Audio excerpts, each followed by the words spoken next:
गौतम अडानी। दोस्तों ये नाम फिलहाल देश दुनिया में सुर्खियों में बना हुआ है। पहले तो गौतम अडानी इजराइल के पोर्ट को खरीदने से चर्चा में आए, तो वहीं अब अमेरिकी रिसर्च फर्म हिंडनबर्ग की अडानी ग्रुप को लेकर आई एक रिपोर्ट ने मार्केट में ऐसा भूचाल ला दिया जिससे अडानी का बड़ा साम्राज्य बुरी तरह से हिल गया। भले ही आज अडानी ग्रुप मुश्किलों में है, लेकिन दोस्तों आज भी यही ग्रुप देश की सड़कों से लेकर समुद्र के रास्ते होने वाले व्यापार को कंट्रोल करता है। जी हाँ, हमारे देश का समुद्र के जरिए होने वाला आधे से ज्यादा ट्रेड अडानी ग्रुप के जरिए ही होता है और अडानी ग्रुप का ही भारत के ज्यादातर कमर्शियल पोर्ट्स पर कब्जा है। लेकिन दोस्तों यहाँ सवाल ये उठता है कि गौतम अडानी आखिर पोर्ट किंग बने कैसे और कैसे उन्होंने बनाई भारत की सबसे बड़ी पोर्ट ऑपरेटर कंपनी। तो आइए जानते हैं इन सवालों के जवाब आज की हमारी इस वीडियो में। दोस्तों गौतम अडानी आज किसी पहचान के मोहताज नहीं है। जिस अंदाज में अडानी ने दौलत की इस रेस में जीरो से बुलंदियों तक का तेज सफर तय किया, उसे देखकर सभी चौंक गए थे। लेकिन वहीं अब अडानी के तेजी से अर्श से फर्श पर आने की खबरें चर्चा में है। भले ही आज अडानी का बहुत लॉस हो रहा है और उनकी संपत्तियां कम हो गई हैं, लेकिन दोस्तों वो आज भी इंडिया के पोर्ट किंग हैं। जी हाँ, अडानी को ही भारत के बंदरगाहों का बादशाह कहा जाता है। दोस्तों बता दें कि Adani ports and logistics Bharat की सबसे बड़ी निजी पोर्ट ऑपरेटिंग कंपनी है और इस कंपनी के पास पूरे भारत के कुल 13 पोर्ट्स हैं। बता दें कि अडानी ग्रुप ने 2 दशक से भी कम समय में खरीद, इन्वेस्टमेंट, कंस्ट्रक्शन और विकास के जरिए देश के कई सारे बंदरगाहों को अपने कंट्रोल में कर लिया। वही बात अगर आज की जाए तो देश की करीब 24% पोर्ट कैपेसिटी अडानी ग्रुप के ही पास है। और इतना ही नहीं, कंपनी के पास भारत से बाहर ऑस्ट्रेलिया का एबर्ट पॉइंट टर्मिनल पोर्ट भी है, जिसे 2011 में क्वींसलैंड सरकार से 99 साल की लीज पर इन्होंने हासिल किया। वहीं भारत और ऑस्ट्रेलिया के साथ साथ अडानी जी ने कुछ समय पहले ही इजराइल में भी एक पोर्ट खरीदा है। आपको बता दें कि अडानी समूह ने इजराइल के सबसे बड़े पोर्ट हाइफा पोर्ट को खरीदने की बोली $1.2 बिलियन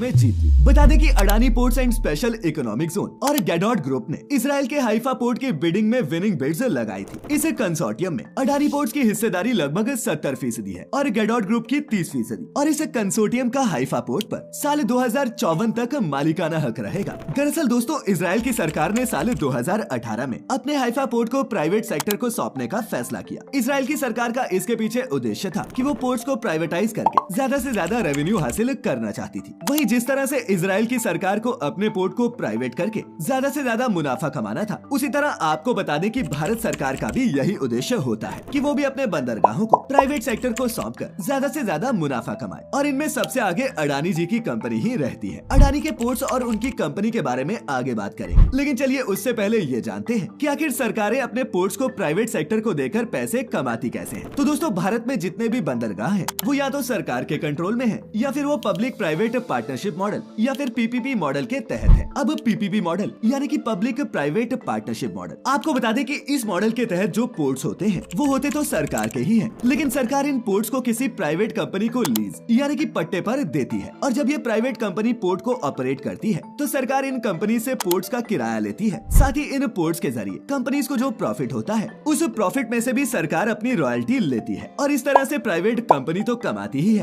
साथ ही साथ सरकार भी किराए और रॉयल्टी के रूप में पैसा कमाती है। और दोस्तों अगर हम कहें कि सरकार का यही PPP मॉडल गौतम अडानी की किस्मत बदल गया, तो ये गलत नहीं होगा। बता दें कि अडानी जी ने पहली बार सालों की मेहनत और स्ट्रगल के बाद 1995 में गुजरात के मुंद्रा पोर्ट को निजी तौर पर चलाने के लिए बोली लगाई थी, जो वो जीत भी गए थे। बस तभी से अडानी जी ने पीछे मुड़कर कभी नहीं देखा। दोस्तों ये देश का वो पहला कमर्शियल पोर्ट था जिसे किसी प्राइवेट कंपनी ने डेवलप और ऑपरेट किया। और आपको बता दें कि आज की डेट में मुंद्रा पोर्ट पर हर साल 10 करोड़ टन माल उतरता है। अडानी के हाथों में आने के बाद इस पोर्ट के काम करने के सिस्टम को आसान बनाया गया। गुजरात का मुंद्रा पोर्ट ऐसा बंदरगाह है जो कार्गो को कम से कम वक्त में डिलीवर करने के लिए जाना जाता है। अडानी के अंडर चलने वाला ये पोर्ट वर्तमान में देश का सबसे बड़ा प्राइवेट पोर्ट है। आपको बता दें कि अकेला मुंद्रा पोर्ट ही देश की कुल कमर्शियल पोर्ट कैपेसिटी का 24% का प्रतिनिधित्व करता है। आज इस पोर्ट की गिनती एशिया के सबसे बड़े बंदरगाहों में की जाती है। और आपको बता दें कि मुंद्रा पोर्ट के साथ साथ गुजरात, महाराष्ट्र, गोवा, केरल, आंध्र प्रदेश, तमिलनाडु और उड़ीसा जैसे 7 और समुद्री राज्यों में 13 घरेलू बंदरगाह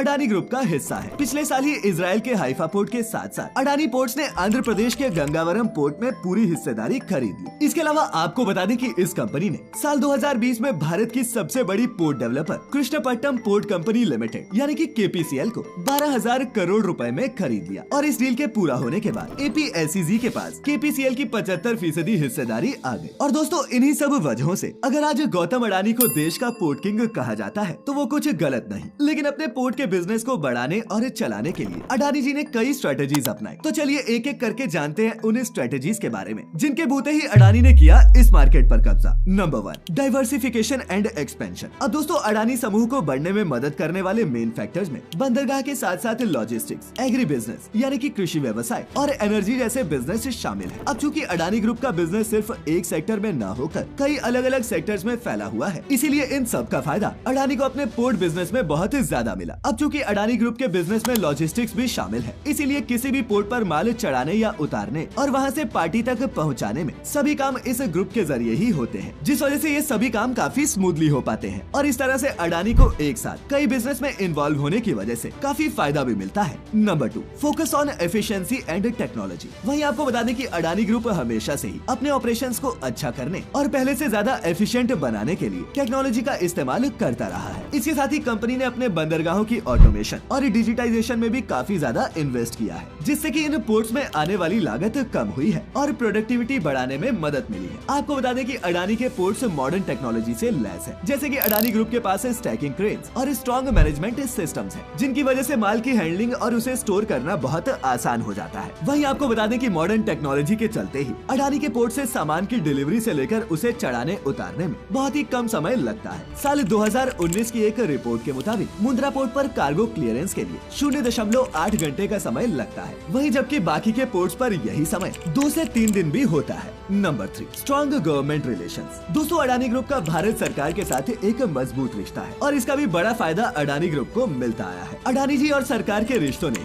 इस ग्रुप को कई कॉन्ट्रैक्ट्स और फेवरेबल पॉलिसीज को सिक्योर करने में मदद की। अपने रिश्तों की वजह से ही अडानी की कंपनी अपने बंदरगाहों के लिए सिक्योर लॉन्ग टर्म कंसेशंस हासिल कर पाए। और आपको बता दें कि बात चाहे टैक्स ब्रेक की हो या फिर किसी पॉलिसी या फिर इंसेंटिव की, सरकार की मदद की वजह से ही ये कंपनी मार्केट में अपने कॉम्पिटिटर्स को जवाब दे पाई है। Number 4, strategic acquisitions. दोस्तों अडानी ग्रुप ने हमेशा से ही पोर्ट्स को स्ट्रेटेजी बनाकर एक्वायर किया। अडानी ग्रुप ज्यादातर उन्हीं पोर्ट्स की बोली लगाता है जिनका कंट्रोल लेने से उन्हें उनकी बाकी कंपनी के ऑपरेशंस में भी मदद हो। उदाहरण के लिए उड़ीसा के धामरा पोर्ट को लेने के बाद अडानी ग्रुप की बाकी कंपनी की ईस्ट साइड में पकड़ अच्छी हुई और कुछ इसी तरह गुजरात में मुंद्रा पोर्ट के अधिग्रहण की वजह से ही अडानी ग्रुप देश के पश्चिमी हिस्से में अपनी कंपनी को अच्छे से एस्टेब्लिश कर पाया। इस तरह से पिछले साल जो अडानी ग्रुप ने आंध्र प्रदेश के गंगावरम पोर्ट को खरीदा, वो पोर्ट भी शानदार रेल और सड़क नेटवर्क कनेक्टिविटी से जुड़ा हुआ है और ये 8 राज्यों में फैले भीतरी इलाकों के व्यापार का गेट भी है। यानी कि ये एक्विजिशन भी अडानी ग्रुप को सीधे सीधे व्यापार के लिए कई राज्यों से जोड़ता है और अपनी कुछ ऐसी ही स्ट्रेटेजीज की वजह से अडानी आज भारत के पोर्ट किंग है। बहरहाल इन दिनों गौतम अडानी के तारे कुछ गर्दिश में हैं और उनकी मुश्किलें बढ़ी हुई हैं। खैर आप इसके बारे में क्या सोचते हैं? क्या गौतम अडानी अपने इस साम्राज्य को बचा पाएंगे या फिर जितनी जल्दी वो रोडपति से करोड़पति बने उतनी ही जल्दी फिर से रोडपति बन जाएंगे? अपनी राय नीचे कमेंट बॉक्स में लिखकर जरूर बताएं और ऐसी सभी इंटरेस्टिंग वीडियोस देखते रहने के लिए हमारे चैनल को सब्सक्राइब करना न भूलें। तो फिर मिलेंगे किसी ऐसी ही वीडियो में, तब तक के लिए आपका बहुत बहुत शुक्रिया।